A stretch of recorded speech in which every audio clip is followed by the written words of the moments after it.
bienvenidos a Esquina Literaria. Estoy leyendo este libro, Los Condenados de la Tierra, de Frantz Fanon. Esta es la tercera y última parte, y espero que te esté gustando.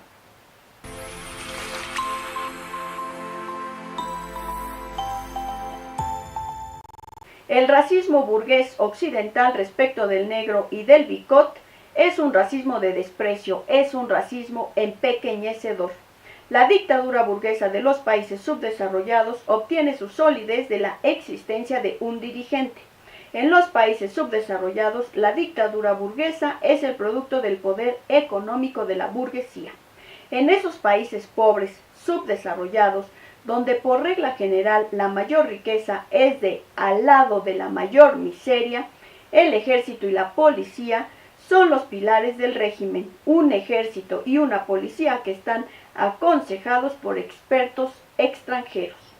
Cerrar el camino a la burguesía nacional es descartar la degradación de las costumbres, el asedio del país por la corrupción, la regresión económica y a corto plazo un régimen antidemocrático fundado en la fuerza y la intimidación, pero también es escoger el último medio de avanzar.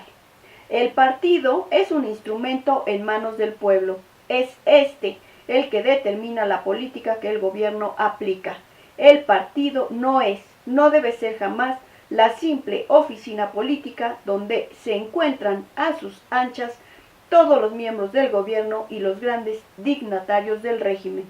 En un país subdesarrollado, el partido debe organizarse de tal manera que no se contente con mantener contactos con las masas.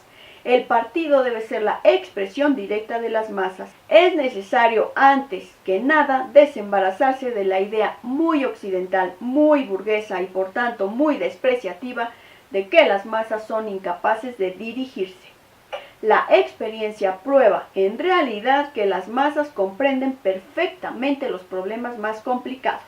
Todo puede explicarse al pueblo, a condición de que se quiera que comprenda realmente. Si se piensa que puede dirigirse perfectamente a un país sin que el pueblo meta las narices, si se piensa que el pueblo por su sola presencia obstaculiza el juego, sea porque lo retrase o porque por su natural inconsciencia lo sabotee, o no deba haber ninguna vacilación, hay que apartar al pueblo. Pero resulta que el pueblo, cuando se le invita a la dirección del país, no retrasa, sino que acelera el movimiento. A medida que el pueblo comprende mejor, se hace más vigilante, más consciente de que en definitiva todo depende de él y de que su salvación reside en su cohesión, en el conocimiento de sus intereses y la identificación de sus enemigos. El pueblo comprende que la riqueza no es el fruto del trabajo, sino el resultado de un robo organizado y protegido. El político no debe ignorar que el futuro permanecerá cerrado mientras la conciencia de un pueblo sea rudimentaria, primaria, opaca. La juventud de un país subdesarrollado es frecuentemente una juventud ociosa. Primero hay que darle ocupación, hay que elevar al pueblo, ampliar el cerebro del pueblo, llenarlo, diferenciarlo, humanizarlo. Ser responsable en un país subdesarrollado es saber que todo descansa en definitiva en la educación de las masas, en la elevación del pensamiento, en lo que suele llamarse demasiado apresuradamente la politización. Solo los países subdesarrollados dirigidos por élites revolucionarias salidas del pueblo pueden permitir en la actualidad el acceso de las masas al escenario de la historia. En los países subdesarrollados, la juventud representa uno de los sectores más importantes. Hay que elevar la conciencia de los jóvenes, esclarecerla. Un gobierno que quiera realmente liberar política y socialmente al pueblo necesita un programa económico, pero también doctrina sobre la distribución de las riquezas y sobre las relaciones sociales. No hay que perder el tiempo en repetir que vale más hambre con dignidad que pan con servidumbre. Guerra colonial y los trastornos mentales. Los colonizadores describían a los argelinos con los siguientes trastornos mentales: La frecuencia de la criminalidad del argelino, la trivialidad de los motivos descubiertos, el carácter homicida y siempre muy sanguinario de las peleas planteaba la disposición de las estructuras cerebrales del norafricano. Explica a la vez la pereza del indígena, su incapacidad intelectual y social y su impulsividad cuasi animal. Es una reacción neurológicamente comprensible, inscrita en la naturaleza de las cosas, de la cosa biológicamente organizada. La no integración de los lóbulos frontales en la dinámica cerebral explica la pereza, los crímenes, los robos, las violaciones, la mentira.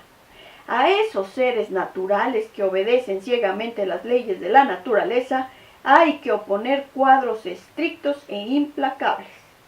Disciplinar, domesticar, reducir y ahora pacificar son los vocablos más utilizados por los colonialistas en los territorios ocupados. Si hemos expuesto largamente las teorías de los hombres de ciencia colonialistas, ha sido menos para mostrar su pobreza y su absoluto que para abordar un problema teórico y práctico extremadamente importante. Para un colonizado en un contexto de opresión como el de Argelia, vivir no es reproducir valores, inscribirse en el desarrollo coherente y fecundo de un mundo. Vivir es no morir.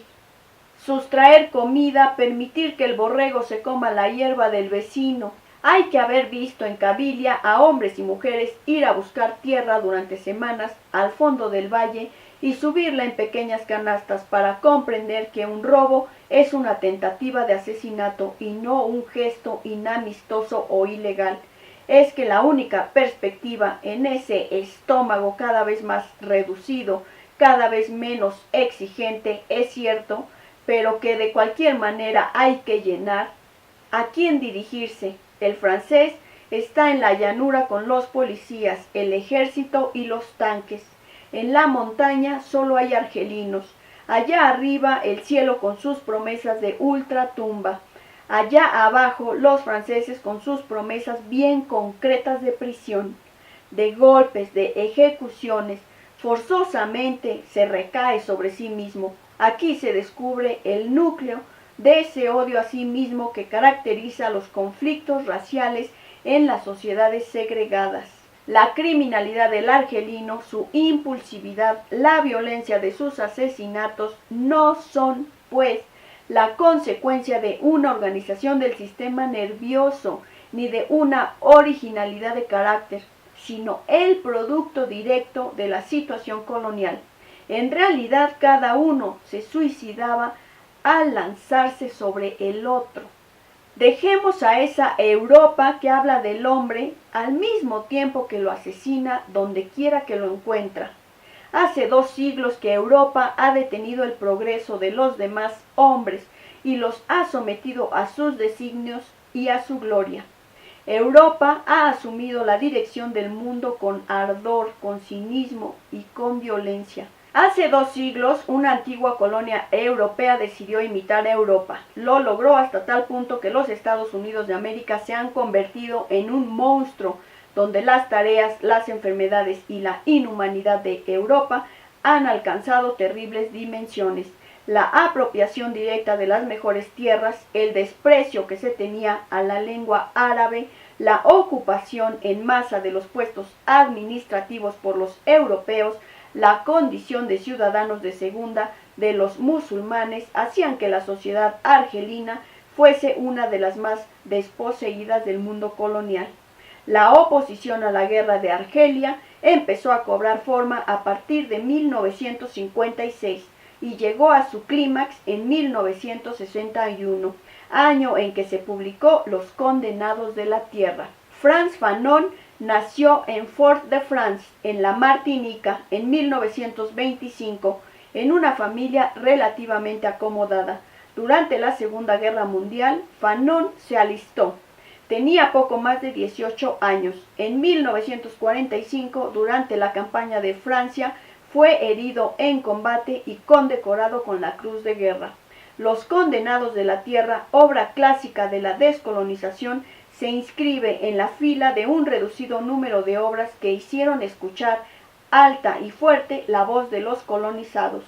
No hace mucho tiempo la Tierra estaba poblada por 2.000 millones de habitantes, es decir, 500 millones de hombres y 1.500 millones de indígenas. Los analistas lúcidos suelen ser escuchados tardíamente y entusiasman poco. Fanon, salvo cuando emplea su saber y su experiencia psiquiátrica, no es ante todo un analista, sino un poeta, un protestador contra la injusticia del mundo. Espero que te haya gustado la lectura de este libro, Los Condenados de la Tierra, de Frantz Fanon. Si te gustó la lectura, dale like, déjame tus comentarios, suscríbete a mi canal. Si te gustaría tener la lectura con números de página, escríbeme al correo electrónico que te dejo en la descripción de este video.